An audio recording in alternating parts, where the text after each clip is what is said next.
नमस्कार, स्वागत है आप सभी का सेहत से जुड़े हमारे खास प्रोग्राम हेल्थ गुरु में। मैं हूं आप सभी के साथ रचना नितेश। हृदय रोग, ब्लॉकेजेस, डायबिटीज, बीपी, अत्यधिक मोटापा या फिर कोलेस्ट्रॉल, ये ऐसी बीमारियां हैं जिनसे ग्रस्त मरीजों को कई प्रकार के परिणामों और तकलीफों का सामना करना पड़ता है और मरीज इन सभी से छुटकारा पाने के विकल्प ढूंढते हैं। ऐसे में उनके लिए आयुर्वेदिक और पंचकर्म पद्धति से भी इलाज हो सकता है, जिसमें उनकी मदद करता है माधव बाग। इस पर विस्तार से आज हेल्थ गुरु में चर्चा करेंगे।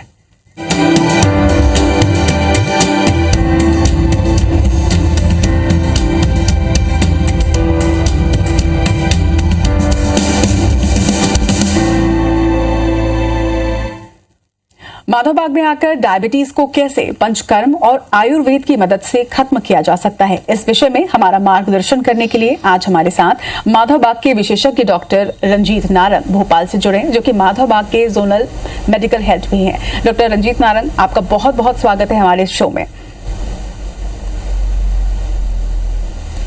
Thank you ma'am. सर, ऐसा कहा जाता है कि अगर एक बार किसी को डायबिटीज हो जाए तो फिर वो कभी भी ठीक नहीं होता, लेकिन माधव बाग में आए पेशेंट डायबिटीज से मुक्त हुए हैं और एक अच्छा जीवन भी जी रहे हैं। ये कैसे संभव हुआ? यस, आज के समय पे हम देखते हैं जीवन शैली जन्य विकार ऐसे हैं जो कि हमें कॉमनली देखने को मिलते हैं और उसमें मधुमेह या टाइप 2 डायबिटीज एक बहुत बड़ा हमें समाज में देखने को मिलता है। अभी इस टाइप 2 डायबिटीज की अगर हम बात करें तो समाज में नेशनल इंटरनेशनल लेवल पे इसके ऊपर बहुत सारा मंथन हुआ है, बहुत सारे रिसर्चेस हुए हैं जो फाइनली ये कहीं ना कहीं हमें इंडिकेट करते हैं कि यस, अगर हम जीवन शैली को करेक्ट कर दें तो इसके ऊपर बहुत अच्छे से नियंत्रित किया जा सकता है, इससे बचा जा सकता है। इसी प्रकार से जब माधव बाग इस जीवन शैली, आहार शैली, व्यायाम शैली और पंचकर्म इन सब का जब हम सहयोग करते हुए अपनाते हैं तो माधव बाग ने पाया कि 90 दिनों में न केवल इस पे नियंत्रित किया जा सकता है बल्कि इससे मुक्त भी हुआ सकता है। इसी माधव बाग के इस कार्य को journal of association of physician of India में भी एक प्रकाशित के रूप में जगह मिली है, जो ये क्लियर कट कहता है कि अगर हम अपनी जीवन शैली, व्यायाम शैली, आहार शैली और पंचकर्म को अगर हम अपनाते हैं तो 90 दिनों में धीरे धीरे ये इंसुलिन रेजिस्टेंस कम होते हुए, इंसुलिन सेंसिटिविटी बढ़ते हुए, इंट्रामायोसेलुलर फैट को कम करते हुए हम इस डायबिटीज को नियंत्रित करते हुए इससे मुक्त हो सकते हैं बहुत इजीली। सर, डायबिटीज के मरीज उनके पसंद का या फिर अगर बात करें मीठे की तो मीठा नहीं खा सकते, क्या माधव बाग के पंचकर्म उपचारों की सहायता से इस रुचिहीन जीवन से वो छुटकारा पा सकते हैं? वैसे देखा जाए तो जीवन में हमेशा एक संतुलन की जगह संतुलन की आवश्यकता जरूर रहती है। सेम लाइक दैट अगर हम यहाँ पे देखें, किसी व्यक्ति कोई हेल्दी है तो वो कब तक हेल्दी रहेगा? जब तक हम ये देखते हैं कि उसकी जीवन शैली बहुत अच्छी है। सेम लाइक दैट यहाँ पे जब हम माधव बाग में देखते हैं कोई डायबिटीज व्यक्ति उपचार अपनाता है तो उसमें महत्वपूर्ण होता है उसकी जीवन शैली, आहार शैली का परिवर्तन। ये एक बार जब हम करते हैं तो देखते हैं कि वो व्यक्ति बहुत अच्छे तरीके से संपूर्ण रूप से स्वस्थ होता हुआ दिखता है और उसके बाद अगर हम इस पे नियंत्रित करते हुए चलें तो डेफिनेटली हम बहुत अच्छे से स्वस्थ रह सकते हैं। लेकिन इसके साथ जीवन का आनंद उठाने के लिए बहुत सारे ऐसे नेचुरल स्वीटनर्स के रूप में या एक स्टीविया से बनी हुई बहुत सारी ऐसे स्वीट डिश बना सकते हैं, या हम कहें कि अपनी आहार शैली की एक विविधता ला सकते हैं जिसका आनंद उठाते हुए हम अपने जीवन को बहुत अच्छे खुशनुमा तरीके से जी सकते हैं। कि माधव बाग के ट्रीटमेंट से पूरा हो जाएगा ये आत्मविश्वास था। तो मैं जब क्लिनिक गई तो किट, डाइट किट ये सब ले लिया और मेरी बाद में बीपी की टेलिस्टा एम एक गोली बंद हो गई। मेरा वेट 10 kg कम हो गया। और एक आश्चर्य की बात है, मुझे ऑर्थोपेडिक ने डॉक्टर ने बताया था आसन मंडे बैठने का नहीं। तो जब ये ट्रीटमेंट पूरी हो गई पंचकर्म की तो धीरे धीरे मैंने नीचे भगवान के लिए बैठती है। ये बहुत आश्चर्य की बात है। सर, डायबिटीज की वजह से कई सारे साइड इफेक्ट्स भी होते हैं। गर्दन के चारों ओर त्वचा का काला होना या फिर त्वचा का बहुत ज्यादा ड्राई होना, पैर फटना या फिर हाथ और पैर की त्वचा निकल आना, ऐसे कुछ सिम्टम्स उन्हें अगर महसूस हो रहे हैं तो कि यही सारी चीजें भी पंचकर्म से ठीक हो सकती हैं? यस, जब हम बात करते हैं डायबिटीज की तो डायबिटीज में एक सिंपल सा हमें देखने को मिलता है बढ़ी हुई ब्लड शुगर। अब इस बढ़ी हुई ब्लड शुगर का आज के समय पे हम देखते हैं तो कोई व्यक्ति मेडिसिन लेके बोलते हैं कि यस मेरा तो नियंत्रित है। वो देखने में ऐसा लगता है कि नियंत्रित है, लेकिन वो अंदर ही अंदर हमारे बहुत सारे कॉम्प्लिकेशंस डेवलप होता है, जिसको medically microvascular and the macrovascular complications के रूप में जाना जाता है। इसी के साथ जब हम देखते हैं तो ये ब्लड शुगर को नियंत्रित करने वाली मेडिसिन अलग अलग ग्रुप ऑफ मेडिसिन होती हैं। कोई हमारे शरीर से यूरिन को ज्यादा निकाल करके यूरिन के माध्यम से बढ़ी हुई ब्लड शुगर को निकालती हैं, तो कोई हमारी भूख को कंट्रोल करके। सेम लाइक दैट जब हम देखते हैं कि व्यक्ति कुछ समय तक डायबिटीज को झेल रहा होता है या डायबिटीज को उसके शरीर में 5 साल 6 साल से ज्यादा हो चुके हैं, तो उन व्यक्तियों में इस तरीके से ये लक्षण दिखाई देते हैं। तो ये जो त्वचा का रूखा होना, ड्राइनेस होना, उस पर ब्लैकिश डिस्कलरेशन होना, इन सब को अगर हम देखें जीवन शैली को परिवर्तित कर देते हैं और अपनी इस ब्लड शुगर को कंट्रोल कर दें प्राकृतिक रूप से, तो बहुत हद तक इन सब के ऊपर अच्छे से कंट्रोल पाया जा सकता है। साथ ही साथ जब हम इस पंचकर्म का उपयोग करते हैं तो इस पंचकर्म में उपयोग होने वाली विविध मेडिसिन जो आयुर्वेदिक मेडिसिन रहती हैं, उन सबके औषधीय प्रभाव से, उन सबके मेडिसिनल प्रभाव से हम देखते हैं कि ये सारी कंप्लेंट्स भी बहुत इजीली दूर होती हुई दिखती हैं। तो अगर आप भी डायबिटीज के पेशेंट हैं और ये लक्षण आप में भी हैं, तो इसका किस तरह से ट्रीटमेंट हो सकता है ये डॉक्टर सर ने हमें बताया। लेकिन अगर और ज्यादा जानकारी आप चाहते हैं तो स्क्रीन पर माधोबा का नंबर भी फ्लैश कर रहा है, आप उस नंबर पर कॉल करके सीधे डॉक्टर से कंसल्ट भी कर सकते हैं। डॉक्टर आगे बढ़ेंगे। डायबिटीज के मरीजों में अक्सर देखा गया है कि उन्हें हाथ और पैर में जलन या फिर झुंझुनाहट जैसी तकलीफ जो होती है वो होते हैं। कई लोगों के पैर सुन्न हो जाते हैं, ये भी लक्षण बहुत लोगों को महसूस होते हैं। क्या इन लक्षणों में भी कोई सुधार पंचकर्म या इस पद्धति से किया जा सकता है?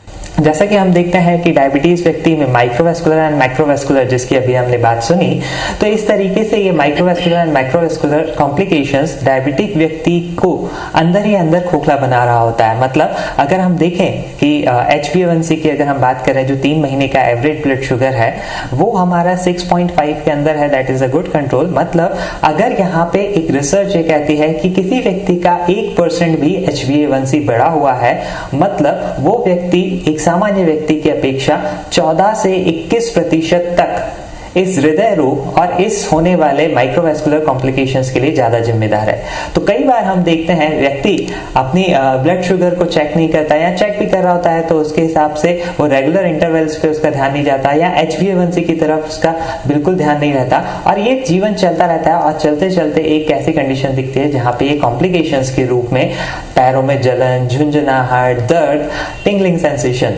अब अगर इसको हमें कंट्रोल करना है तो डेफिनेटली सबसे पहला पड़ाव आता है हमारी ब्लड शुगर का प्राकृतिक रूप से अपनी आहार शैली और जीवन शैली से नियंत्रण। जैसे ही हम इसको नियंत्रित करते हैं और इसके साथ साथ कुछ आयुर्वेदिक मेडिसिन या पंचकर्म का उपयोग हम करते हैं, तो ये पंचकर्म और ये आयुर्वेदिक मेडिसिन जाके धीरे धीरे सेल रीजनरेशन, नर्व रीजनरेशन या और डैमेज होने को प्रिवेंट करती है। और हम देखते हैं कि धीरे धीरे उन्हीं मेडिसिन से, उन्हीं क्वालिटी ऑफ लाइफ से बढ़ती हुई उस व्यक्ति की जीवन या उस व्यक्ति की कंप्लेंट्स खत्म होते हुए एक जीवन खुशनुमा बनने लगता है और इन तकलीफों से छुटकारा मिलता जाता है। सर, ऐसे बहुत सारे पेशेंट्स हैं जो कि कई वर्षों से इंसुलिन ले रहे हैं, उन्हें नजर का कमजोर होना या फिर बात करें अगर हार्ट रेट की तो वो बहुत ज्यादा कभी कभी बढ़ जाता है, निरंतर उन्हें बेचैनी होती रहती है, कभी कभी कुछ पेशेंट्स के शरीर कांपते हैं, कुछ लोगों को बार बार बहुत अत्यधिक पसीने आने की भी परेशानी होती है। ये जो लक्षण है इनका सामना उन मरीजों को करना पड़ता है, और ऐसे मरीजों को माधोबा के पंचकर्म उपचारों की सहायता से किस प्रकार से हेल्प हो सकती है? ये एक बहुत ही बड़ा और अहम सवाल है जो कि हम कॉमनली एक बार देख रहे हैं अभी लोगों में कि कई बार हमारे पास भी ऐसे व्यक्ति आते हैं जो एक मेडिसिन लेते हुए या इंसुलिन लेते हुए उनका ब्लड शुगर को नियंत्रित करने की कोशिश करते हैं, लेकिन जब हम धीरे धीरे देखते हैं तो इस तरीके से ये सारी तकलीफें हमें देखने को मिलती हैं। तो इसका महत्वपूर्ण सवाल ये है, महत्वपूर्ण चीज इसमें जानने वाली ये है कि ये ब्लड शुगर जो हमारे शरीर में वो कहाँ रहती है। जैसे ही हमने खाया, हमारे खाने के बाद डाइजेस्ट होने के बाद जो शुगर बनी वो शुगर हमारी ब्लड में रहते हुए हमारी ब्लड वेसल्स में रहती है। तो ये ब्लड वेसल्स में जब हैवी लोडेड ब्लड शुगर रहती है तो ये उन ब्लड वेसल्स की इंटरनल लेयर को तोड़ती रहती है, खराब करती रहती है, और ये ब्लड वेसल्स जहां जहां की खराब होती है वहां वहां के हमें कॉम्प्लिकेशंस देखने को मिलते हैं। जैसा कि अभी हमने बात भी कही कि किसी एक व्यक्ति का 1% HbA1c बढ़ा हुआ है, दैट इंडिकेट्स कि वो एक सामान्य व्यक्ति की अपेक्षा 14% तक अधिक रिस्क में है कि उसके ये ब्लड वेसल्स डैमेज हो रहे हैं, उसको कार्डियोवैस्कुलर डैमेज होने की संभावना है। उसी के परिणाम स्वरूप हम ये देखते हैं कि उस व्यक्ति की शुरुआत होती है कि कभी धड़कन बढ़ जाना, कभी उसे जलन होना, कभी उसे सांस लेने में तकलीफ होना या कभी चलते चलते जल्दी से थकान होना। अब ये महत्वपूर्ण समय है जब उस व्यक्ति को असेसमेंट करते हुए देखना चाहिए कि उस व्यक्ति का ब्लड शुगर के कारण इंटरनल डैमेज कितना हुआ है। अगर हम उसको जांच करके उसी वक्त रोक लें तो डेफिनेटली हम इन सारी तकलीफों से बच सकते हैं। इन सारी की सारी तकलीफों में ये जो पंचकर्म है, ये जो आयुर्वेदिक जीवन शैली है, आहार शैली है, इनका बहुत बड़ा अहम रोल है। ये जाके हमारे शरीर में क्या करते हैं, सबसे पहले जैसे हम देखते हैं एक हमारे कॉमनली हम देखते हैं कि हमारे घर के सामने एक सड़क बनी हुई है, मान लीजिए बहुत अच्छी क्वालिटी की बनी हुई है, तो इसकी उम्र किस पे डिपेंड करेगी, उस पे चलने वाले व्हीकल्स पे। अगर 2 व्हीलर्स चलेंगे तो डेफिनेटली वो अच्छी टिकेगी, लेकिन 4 व्हीलर्स चले, हैवी लोडेड वाहन चले तो वो जल्दी डैमेज होगी। सेम लाइक दैट ये ब्लड शुगर भले हमें दिख रही है कंट्रोल्ड है, लेकिन इंटरनल ये हर 15 मिनट से आधे घंटे में चेंज हो रही है, जो कि हमारे ब्लड वेसल्स को शायद डैमेज तो नहीं कर रही। अगर डैमेज कर रही है तो उसे हमें चेक करके हमें पता करना चाहिए और बचना चाहिए। तो ये डैमेज करते करते हमारी ब्लड वेसल्स को, एंडोथेलियल सिस्टम को जब डैमेज करती है तो ये लक्षण लाते हैं और इनको, ये ब्लड वेसल्स को रिपेयर करने का काम हमारा करता है ये पंचकर्म। ये पंचकर्म में सेंट्रीपिटल, थर्मोवैसोडाइलेशन मतलब अभ्यंग स्वेदन एक ऐसे टूल्स हैं जो जाके सबसे पहले इन ब्लड वेसल्स को रिपेयर करते हैं, ताकि अब एक व्यक्ति को इसके आगे कोई और तकलीफ ना हो या अब इस व्याधि की प्रोग्रेस ना हो। और जैसे ही हमने किसी व्याधि को बढ़ने नहीं दिया, उसे रोक लिया और रोकने के साथ साथ इस प्रोसेस को कंटिन्यू रखेंगे तो डेफिनेटली हम इस रिवर्सल फेज में आते जाते हैं धीरे धीरे। आज भोपाल से हमारे साथ डॉक्टर रंजीत नारंग जुड़े हुए हैं। डायबिटीज के बारे में हम खास बातचीत कर रहे हैं। सर, माधव बाग की शुरुआत जो है वो हृदय रोग पर उपचार करने द्वारा हुई थी। मधुमेह इसी में से एक बहुत ही गंभीर बीमारी और इसके साथ ही बीपी, अत्यधिक मोटापा या फिर कोलेस्ट्रॉल, ये ऐसी बीमारियां हैं जो सीधे आपके हार्ट को प्रभावित करती हैं। इन सब पर पंचकर्म चिकित्सा द्वारा किस प्रकार से उपचार किए जाते हैं माधव बाग में? माधव बाग की जो शुरुआत हुई थी उसका मुख्य उद्देश्य था हृदय रोग मुक्त भारत, और इसी संकल्पना के साथ जब ये माधव बाग अपने इस मिशन की तरफ बढ़ रहा था कि ये सारे भारतवासी, हम सब लोग मिल करके स्वस्थ हो सकें, तो एक बहुत बड़ा अहम हमें रोल देखने को मिलता है कि हृदय रोग में कन्वर्ट होने वाले व्यक्ति कौन रहते हैं, जिनको पूर्व में 5 साल, 10 साल, 15 साल पहले से डायबिटीज है, बीपी है या ओबेसिटी है। तो डेफिनेटली अगर इन 3 रिस्क फैक्टर्स को पहले से ही रोक लिया जाए तो हम देखते हैं कि इस हृदय रोग पे बहुत पहले ही हम काबू पा सकते हैं। तो जस्ट हृदय रोग के साथ माधव बाग का उद्देश्य है कि इसके जो 3 फैक्टर्स हैं, मतलब डायबिटीज, बीपी और ओबेसिटी, इनको हम पहले ही नियंत्रित कर लें। अब बात करते हैं इनको पहले ही नियंत्रित करने में पंचकर्म की। तो ये पंचकर्म सबसे पहले यहाँ पे जाके काम करता है कि हमारी ये जो ब्लड वेसल्स डैमेज हो रहे हैं, मतलब अगर हम बात करें डायबिटीज या हो बीपी या हो ओबेसिटी, इन तीनों में एक महत्वपूर्ण घटना घट रही होती है हमारे शरीर में, जो क्या करती है, हमारे ब्लड वेसल्स को, इंटरनल लेयर को खराब कर रही होती है, जिसको बोलते हैं एंडोथेलियल डिसफंक्शन। इस एंडोथेलियल डिसफंक्शन को अगर हम होने से रोक दें और उससे प्रिवेंट करते हुए चलें तो डेफिनेटली यहाँ पे पेशेंट की क्वालिटी ऑफ लाइफ बहुत अच्छी हो जाती है, बल्कि वो हृदय रोग को होने की संभावनाओं को कम से कम किया जा सकता है। तो इसमें पंचकर्म जो कि हम बात करते हैं अभ्यंग स्वेदन या सेंट्रीपिटल, थर्मोवैसोडाइलेशन एंड जरूरत पड़ने पे एज पर PRDA वस्ती, इन सब चिकित्साओं को अपनाते हुए, शिरोधारा और इन सब पंचकर्म चिकित्साओं को अपनाते हुए हम इस व्यक्ति के इस एंडोथेलियल रिपेयर सिस्टम को बहुत अच्छी तरीके से मजबूत कर सकते हैं। और जैसे ही हम अगर इसको मजबूत कर लेते हैं, इसको रिपेयर कर देते हैं, तो डेफिनेटली इन तीनों के कारण होने वाले हृदय रोग को भी कंट्रोल किया जा सकता है, बल्कि उसे बहुत अच्छी क्वालिटी ही दी जा सकती है। जब मैं यहाँ ट्रीटमेंट पहली बार आया था ट्रीटमेंट के लिए, तब मेरी HbA1c 8.6, इसके पहले मैं HbA1c मेरी 11 तक गई थी और शुगर लेवल भी काफ़ी हाई थी और हाइपरटेंशन भी था, मुझे ब्लड प्रेशर भी काफ़ी हाई थी। तो आज मेरी HbA1c है 6 और मैं शुगर विदाउट एनी दवा, मेरी इंसुलिन बंद हो गई, मेरी सारी दवाइयाँ बंद हो गई है।